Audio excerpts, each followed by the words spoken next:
Semana Santa, Marcas de Cristo, com Davi Valdez. Tema de hoje, o ungido. E quero abrir com vocês 1 Samuel, capítulo 25, os versos 20, 23 e 24.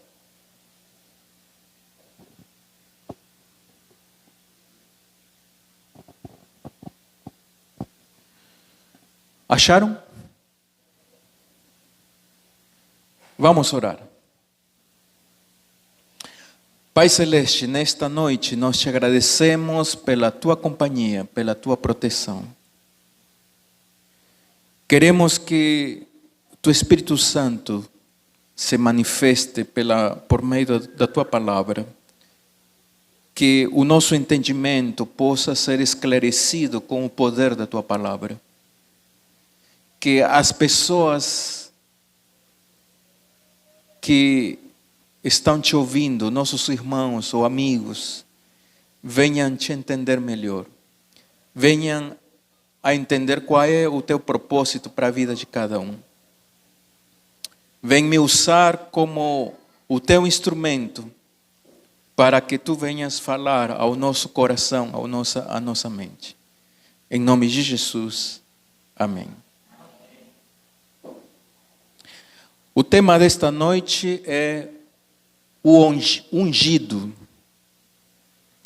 Justamente para contextualizar o tema, nós vamos considerar 1 Samuel, capítulo 25, os versos 20, 23 e 24. Enquanto ela, cavalgando um jumento, descia encoberta pelo monte. Davi e seus homens também desciam, e ela se encontrou com eles. 23. Vendo, pois, Abigail a Davi, apressou-se, desceu do jumento e postrou-se sobre o rosto diante de Davi, inclinando-se à terra. 24. Se lançou-lhe aos pés e disse: Ah, Senhor meu, caia a culpa sobre mim. Permite falar a tua serva contigo e ouve as palavras da tua serva. A personagem principal do tema é Abigail. Nós vamos falar sobre Abigail. Só que nesse contexto também entra Davi, Nabal, que é o esposo de Abigail. Acontece que às vezes nós temos uma dificuldade para entender a palavra. E aqui tem uma coisa interessante que a gente precisa aprender. É que a gente lê 2, 3 versículos e acha que é isso. Não. Você procura ler o capítulo todo. Leia os versos anteriores, posteriores, e você vai entender e vai refletindo naqueles textos. E ele vai falar por si mesmo para você. E considerando isso aqui, acontece que esse monte, esse vale que é mencionado aqui, refere-se ao Monte do Carmelo. O Carmelo, em anos anteriores, foi o lugar onde Elias colocou a Deus em evidência. E vocês sabem a história. Que os Baal, os sacerdotes dos Baal, né, foram destruídos, né, com os postes de Baal. E foi aí onde Deus se manifestou com fogo e queimou o holocausto, né? E lambeu com fogo até a água. Interessante que Elias pediu para encher tanto de água para não dar nenhum motivo de dúvida, né? E Deus se manifestou. Então, esse monte, esse vale é o Carmelo. E ali morava Nabal, o esposo de Abigail. Nabal, um homem, um fazendeiro rico, poderoso. Tinha muita riqueza. Naqueles tempos ou naqueles momentos, Davi estava sendo perseguido por Saul. Só que Davi já tinha sido ungido. Davi já tinha sido proclamado rei do povo de Israel. Mas Saul não queria largar o trono. Não aceitava que Davi era o rei escolhido. E tinha medo de Davi, ele perseguia então Davi ao ponto de querer destruí-lo.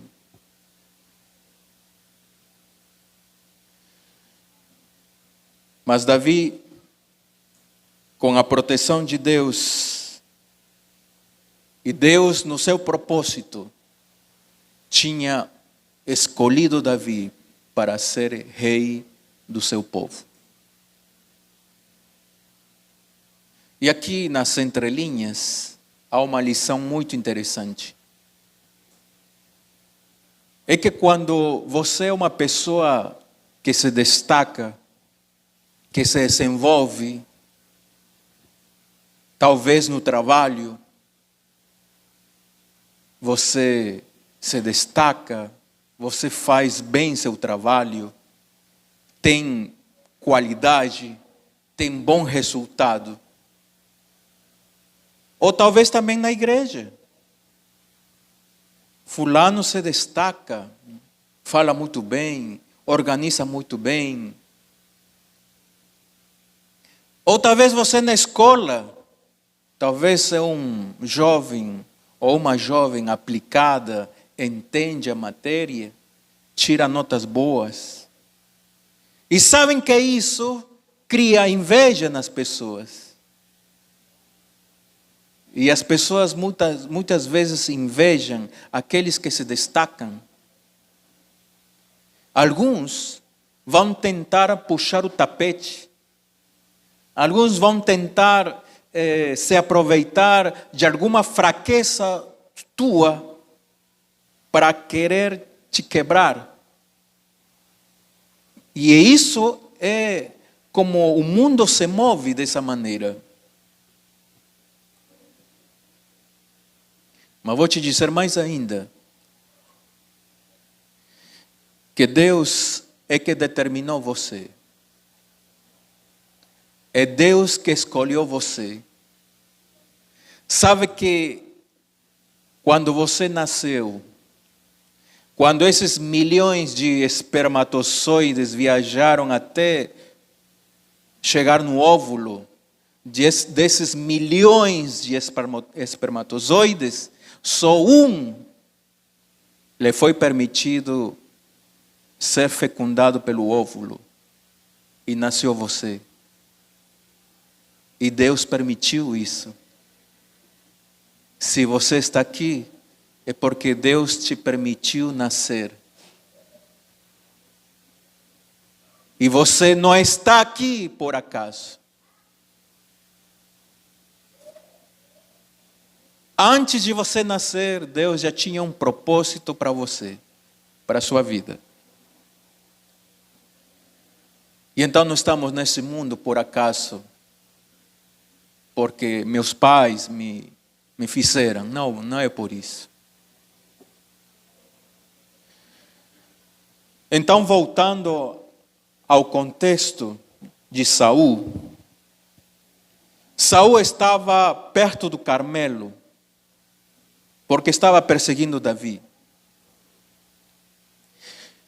E naquele dia, quando a gente está lendo esse texto aqui, Nabal estava tosqueando suas ovelhas, tirando a lã, né? E ele fez uma grande festa, muita comida, muita coisa para comer, para muita gente. Às vezes até podiam chamar os vizinhos, né? Os povos vizinhos daí, porque a festa era grande e o homem era abastado. E é o que nós lemos no verso 23 e 24, que havia festa aquele dia. Só que Davi andava errante, fugindo de Saul. Ele não tinha onde dormir, dormia nas cavernas. Não tinha pão, não tinha comida. Ele andava com um pequeno exército com ele. E eu me admirei porque eram 400 homens. E eu achei que isso é pequeno, né? Mas a Bíblia diz que eram 400. Mas eu acredito que era pequeno mesmo. Mas eram esses homens que andavam com Davi. E Davi, enquanto ele tinha o seu exército com ele, ele dava segurança a seu povo. Ele protegia seu povo. E não recebia nada em troca por isso. E aqui está uma figura interessante. Davi, um tipo de Jesus, que ama, que protege, que cuida, sem troca de nada. Não pede nada em troca. E sabem o que é interessante aqui? É que Davi se enterou que tinha uma grande festa. Nabal tinha feito uma grande festa aquele dia, então tem comida.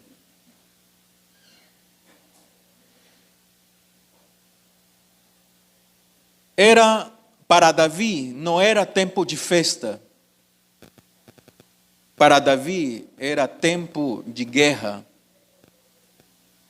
Era tempo de dificuldade. Davi estava sendo perseguido. Então, para Davi, não era dia de comemoração. Aqui também tem uma lição para nós. Que temos tempo para tudo. Quando é para estudar, estuda. Quando é para você fazer a faculdade, faça a faculdade. Depois, quando você já pensa em namorar, tem que arrumar um emprego primeiro. Há tempo para tudo.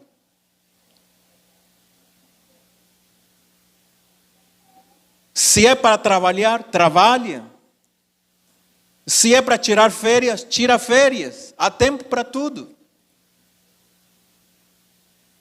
O problema do ser humano é que ele só quer curtir. Só quer curtição. E a vida toda não é curtição. A vida é cheia de responsabilidades. Às vezes nos adiantamos com as coisas. Há tempo para todo. há tempo para cumprir o dever e faça o que tem que ser feito. Não deixe para amanhã o que você deve fazer agora. Então, muitas vezes nós temos que enxergar como Davi enxergava a vida.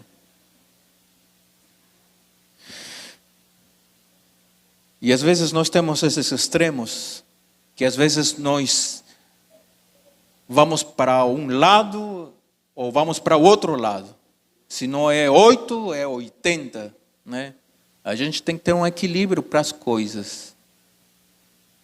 Você está em época de estudo, estuda, se dedica. Terminou os estudos, vai fazer a faculdade, faça. Terminou a faculdade, procura um emprego. São faces da vida. Então Davi fez o seguinte: falou com seus jovens que acompanhava ele, 10 desses jovens, os escolheu e disse: vocês vão lá com Nabal, vocês vão cumprimentar ele da minha parte, e vocês vão pedir comida para Nabal. Só que Nabal era imprudente, ele foi imprudente, orgulhoso, vanaglorioso, foi torpe, mesquino. Quando os soldados de Davi, os seus jovens de Davi, chegaram para Nabal, Nabal disse assim: quem é Davi? Quem é esse Davi para que eu faça alguma coisa por ele? E esse aí nos lembra Faraó, falando assim: quem é Deus para mandar eu libertar esse povo de Israel? O ser humano minúsculo é atrevido muitas vezes. E muitas vezes nós somos assim, atrevidos. E os mais jovens são atrevidos mesmo. E às vezes nós temos que ter cuidado com certos atrevimentos, porque pode custar caro. E sabem o que aconteceu aqui? Os jovens voltaram para Davi. E Davi era o ungido de Deus. Davi é um tipo de Jesus, Rei de reis, Senhor de senhores. E Davi não foi reconhecido como rei. E disseram para Davi: ele nem te conhece? Não sabe nem quem é você? E vou dizer para vocês que Davi era amoroso com o seu povo. Mas Davi diz então: eu vou tomar pela força o que ele não quer dar. A atitude de Davi agora passou a ser de justiça. Vou fazer justiça. E esses são os dois lados. Às vezes nós não enxergamos os dois lados da moeda. Porque assim como Deus ama, Ele também faz justiça. São os dois lados. Não podemos separar os dois lados. Amém. Então, Davi se organizou. E olha que quando Davi diz: não, nós vamos lá então. Nós vamos tomar, porque ao fim é tudo do reino. E então um dos servos de Nabal chegou E chegou para Abigail. Abigail, o seu marido destratou os homens de Davi. E Davi está vindo aí. E ele vai tomar tudo e vai destruir tudo.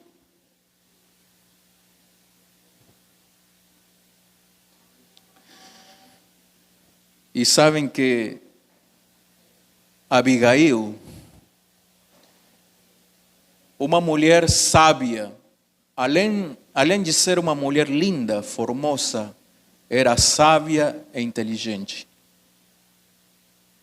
Ela nem falou com o marido, não falou nada. Ela tomou atitude, ela preparou pão, pegou os frutos, né, os frutos secos, figo, tudo que tinha ali, pegou 200 pães, pegou tudo que tinha. Fez comida ainda. Juntou tudo, subiu no jumento dela e desceu. E foi ao encontro de Davi. E sabem que Abigail,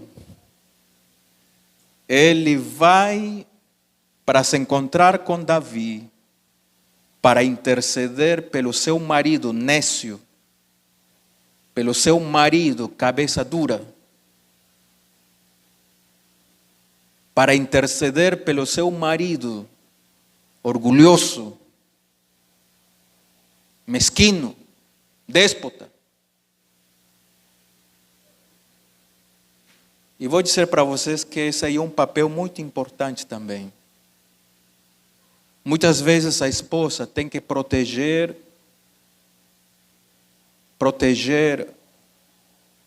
ao marido de seus filhos, que é pai dos seus filhos.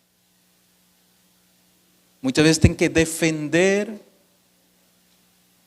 a seu marido, que é pai dos seus filhos. Porque esse é o papel de uma mulher virtuosa, que protege os seus interesses. É muito ruim quando se fala mal do marido. É muito ruim quando se fala mal da mulher. Isso é dar entrada para que o diabo destrua uma família. Então, Abigail fez o que tinha que ser feito, se encontrou com Davi, e quando ela viu Davi, ela parou, desceu do jumento e se ajoelhou.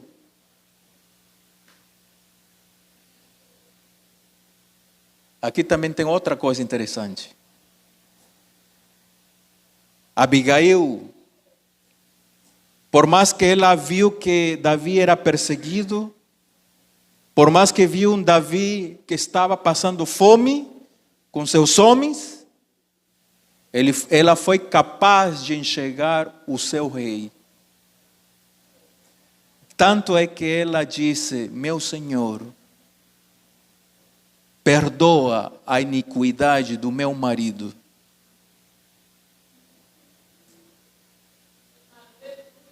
Abigail foi capaz de enxergar o rei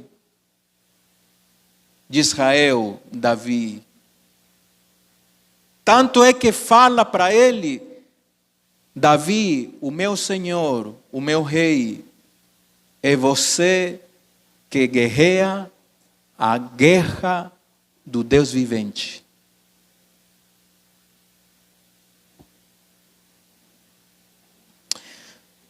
Então Abigail não viu qualquer homem. E sabem que era esse tipo de Davi que Abigail enxergava, era o próprio Jesus que ela também enxergava, o seu Salvador, capaz de perdoar, capaz de salvar.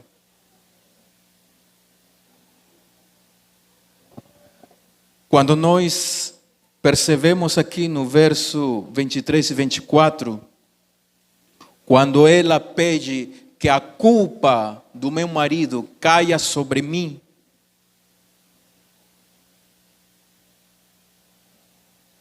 e a visão dela é uma lição tão grande que muitas vezes nós precisamos ter visão das coisas. Chegar a enxergar além do óbvio, enxergar longe, não apenas o momento, não somente o que está na tua frente, enxergar para frente, o futuro.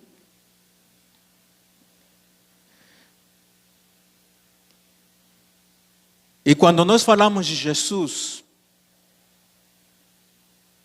Jesus muitas vezes foi visto, ou ele é visto, dentro de vários contextos, como um político, como um revolucionário, como um filósofo. Mas alguém falou assim: tu és o Cristo, tu és o Salvador do mundo. Alguém reconheceu isso. Mesmo que ele experimentou a morte de um malfeitor, morreu como um malfeitor, mesmo que ele morreu sem merecer, e a palavra de Deus diz que ele foi obediente, ele foi servo, e ele foi obediente até a morte, e morte de cruz, a morte mais humilhante que os romanos tinham criado. Porque a morte de cruz era somente para bandido.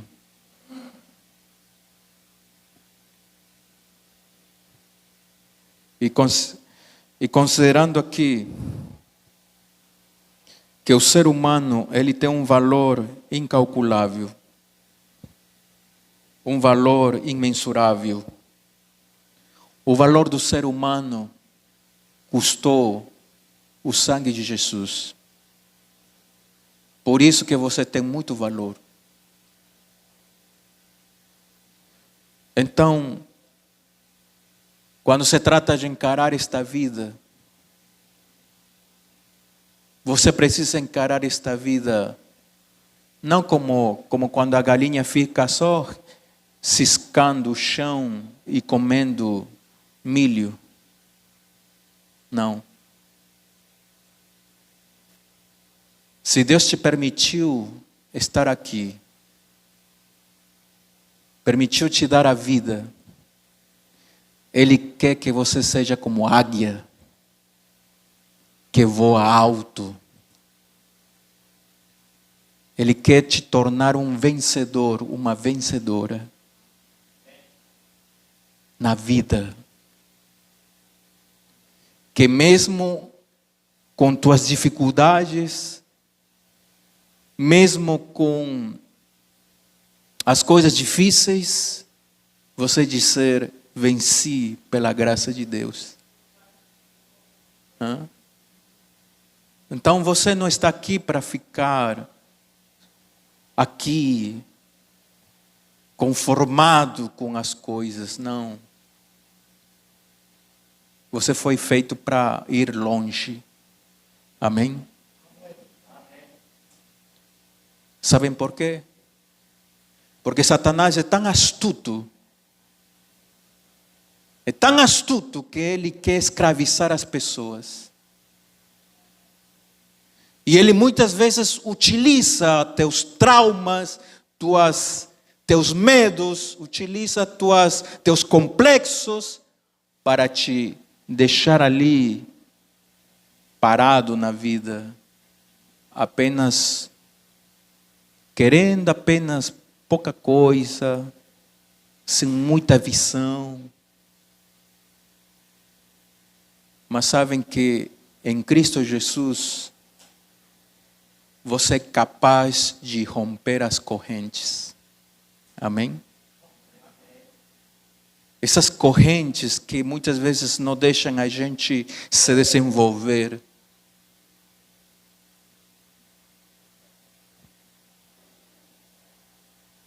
E aqui tem uma grande lição, porque quando o Deus se fez homem e se tornou um homem, ele nasceu não numa casa planejada, ele nasceu no meio dos animais,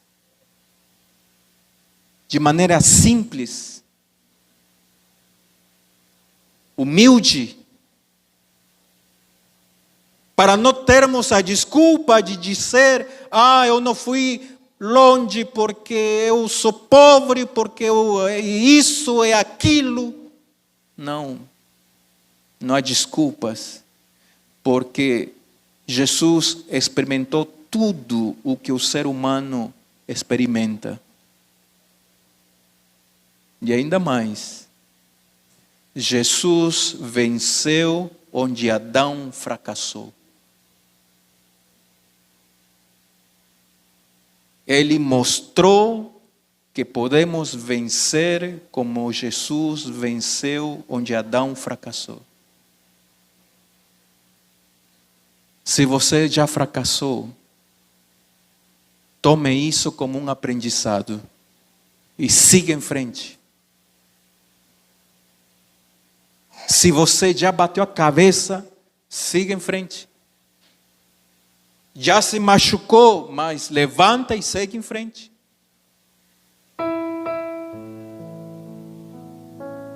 Por quê? O problema é que quando você erra com suas decisões e você se desculpar e não reconhecer seus erros e jogar a culpa nas circunstâncias ou nas pessoas e você nunca reconhece que erra, esse é o maior perigo. Nós somos falhos, somos. Eu não estou aqui achando que sou o melhor de vocês, não. Também dou meus escorregões. Às vezes me machuco. Tenho sonhos. Quero voar, ainda tem muita coisa para fazer. Então, Jesus tem um futuro para seu povo. Em Apocalipse 19:11, disse: Vi o céu aberto e eis um cavalo branco. O seu cavaleiro se chama Fiel e Verdadeiro e julga e peleja com justiça. E o verso 13: está vestido com um manto tinto de sangue e o seu nome se chama o Verbo de Deus.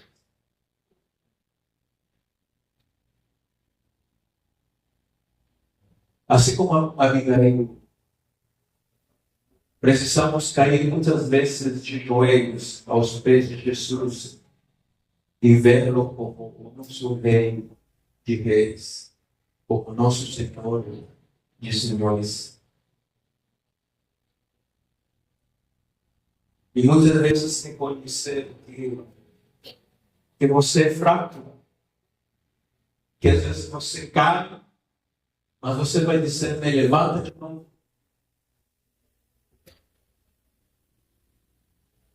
Dizer para ele, no fundo, eu quero te seguir, mas me ajuda.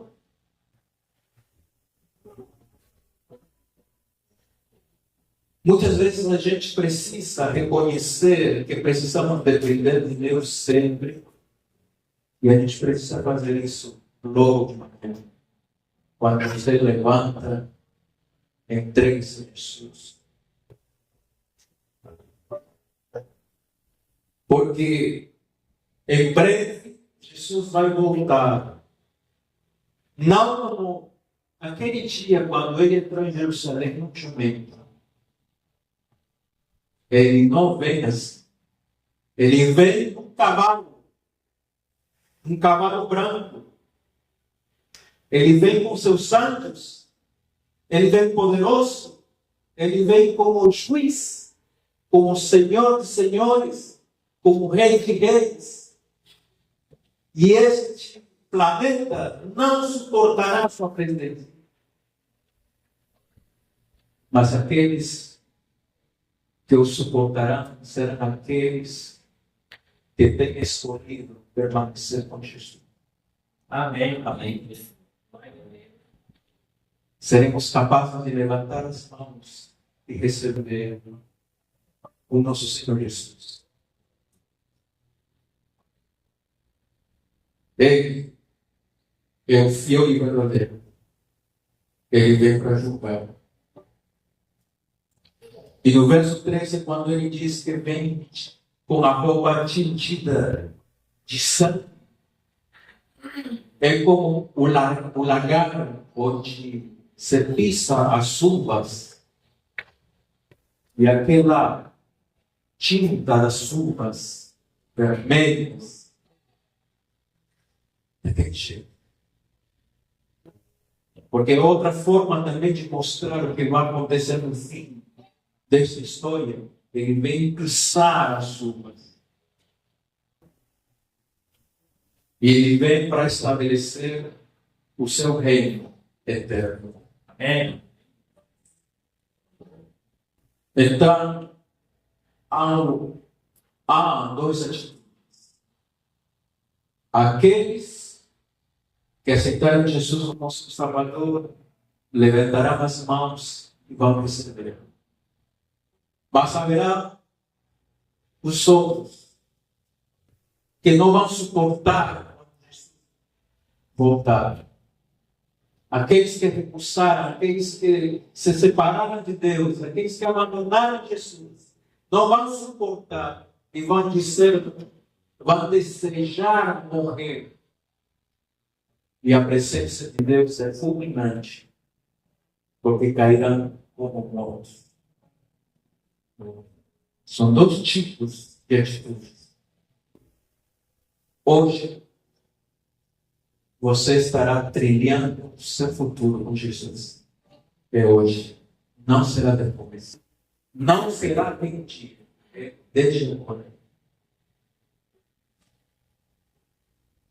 Então, se entregue mais uma vez para Jesus. Todos os dias. E Ele fará maravilhas na sua vida. Amém. Uma mulher nos Estados Unidos, casada com um homem, credo, um Nabal e Abigail, como a história que nós estudávamos. A esposa tinha aceitado a fé. Era adventista. E seus filhos pequenos ainda, mas cresceram. Quando tiveram 12 anos, os seus filhos gêmeos decidiram batizar-se. E disse, a mãe falou, porque o marido não aceitava a religião. Era um homem rico, de muito dinheiro, mas era um crente. Falava que religião é coisa de gente fraca. E então a mãe dos meninos disse, fale com seu pai, porque ele ama vocês. E convidem ele para o batismo. Talvez ele estude vocês. E eles falaram com o pai. Só que o pai foi com burrice. Eu não vou. Podem fazer o que vocês quiserem. Essas coisas de religião é coisa da sua mãe. Eu estou tranquilo. Essas crianças se batizaram. Uma noite, a esposa acordou meia-noite e foi assistir um dos sermões do pastor Tuião. O marido acordou e viu que a esposa não estava aí. E disse o que eles estão fazendo nessa hora. E estava na sala assistindo a pregação. E ele ficou tão bravo que pegou o computador e quebrou, estraçalhou e bateu a esposa. Ainda. Eu estava muito cabeça dura. Um dia, a esposa foi com as crianças para um acampamento. Quando voltaram na estrada, estava chovendo.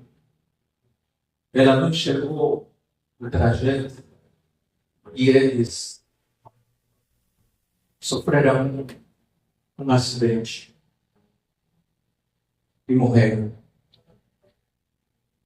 A mãe e as crianças. O marido ficou tão bravo que ele culpou a igreja pela tragédia. Agrediu o pastor. Aquele homem se entregou, caiu uma depressão, uma tristeza. E se ficou jogado aí em casa, não seria para nada. A imprensa ficou andando sozinha. Ele não levantava, não fazia nada. E então ele levantou, foi para o médico, porque sentia mal. E diagnosticaram que ele estava com câncer. Ele começou a buscar os sermões. E ele começou a escutar. E ele entendeu que a esposa, ele disse, agora entendo que minha esposa tinha encontrado. E que ele foi duro. E que ele quis voltar para trás para escolher, para decidir por Jesus. Queria, se era possível, voltar para trás e ter a esposa e os filhos. Mas ele chorou. E no dia seguinte, ele se levantou, se preparou e foi para a empresa. Os trabalhadores tinham medo dele, porque ele era duro, era arrogante, não tratava bem esse trabalho. E ele sabe isso. Quando você comete nego, qualquer dia é tratado mal. E então, mas ele apareceu sorridente, conversava, cumprimentava todo mundo, as pessoas acharam estranho. E ele sabia que ele estava doente.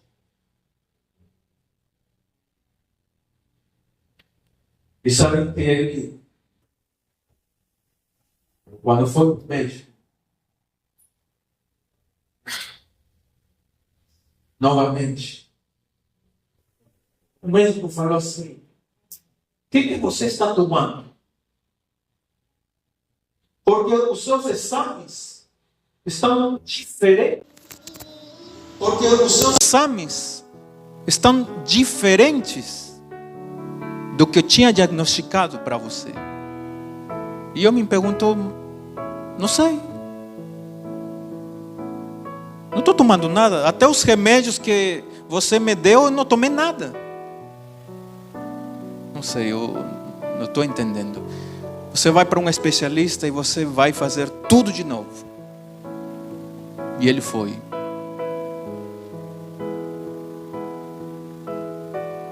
O médico falou assim: olha, teu histórico diz que você tinha câncer. Mas com todos os exames que foram feitos, você não tem nada.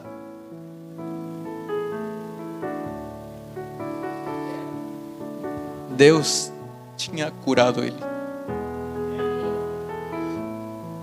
Aquele homem não chorou mais. Agradeceu a Deus e disse assim: quanto eu gostaria que tu já volte logo para se encontrar com a família que ele tinha perdido. Mas sabem, esse homem foi um homem diferente, transformado. Ele passou a amar seus trabalhadores. Ele era como um pai para eles. E até os lucros que ele tinha, dividiu com os seus trabalhadores. Aquele homem finalmente era um homem transformado. E é isso que Jesus quer fazer na nossa vida.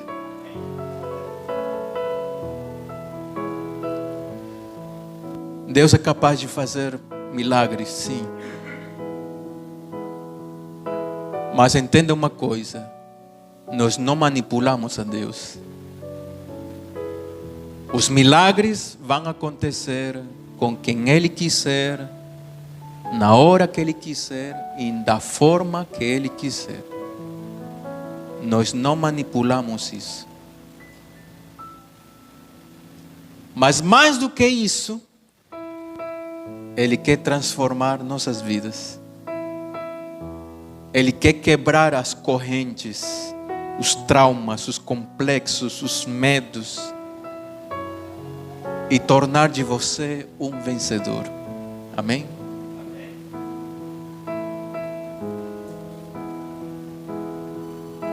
É isso. Você quer se encontrar com Jesus mais uma vez, como Abigail se encontrou com Davi? Amém? Assim como Abigail veio para se encontrar com Davi, eu vou pedir para você vir. Venha. Vem para se apresentar a Jesus e cair de joelhos, como Abigail caiu de joelhos. E vamos orar. E vamos entregar suas decisões, suas escolhas na mão de Jesus. Venha. Venha se juntar e dar testemunho das suas escolhas, das suas decisões.